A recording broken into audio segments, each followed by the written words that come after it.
আল্লাহ রাব্বুল আলামিন কোরআনে কারীমের মধ্যে বলেন, ইন্নাল্লাযীনা ইউহাদ্দুনাল্লাহা ওয়া রাসূলাহু কুবিতু কামা কুবিতাল্লাযীনা মিন ক্বাবলিহিম।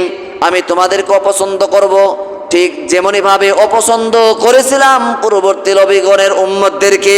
তারা সমাজের মধ্যে আল্লাহ এবং আল্লাহর রাসূলের বিরোধিতা করেছিল, এই জন্য আমি তাদেরকে শেষ করে দিয়েছিলাম। আমি তাদেরকে উচিত শিক্ষা দিয়েছিলাম, সুতরাং শেষ করে দিয়েছিলাম।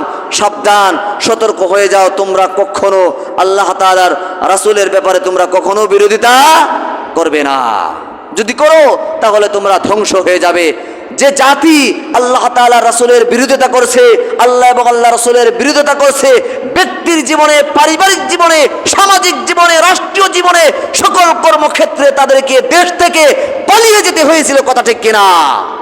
আজকে সমাজেও যারা কোরআনের বিরোধিতা করে, যারা রাসূলের বিরোধিতা করে, ঠিক একইভাবে সমাজ থেকে তাদেরকে বয়কট করে দেওয়া হয়। কথা ঠিক কিনা? এজন্য এই গজব শুধু ব্যক্তির জীবনে আসবে না। আল্লাহ রাব্বুল আলামিন সাবধান করে দিয়েছে, কখনো আমাকে তোমরা কষ্ট দিবে না, আমার রাসূলকে কষ্ট দিবে না। তোমরা যদি আমাকে এবং রাসূলকে কষ্ট দাও তাহলে তোমরা ধ্বংস হয়ে যাবে।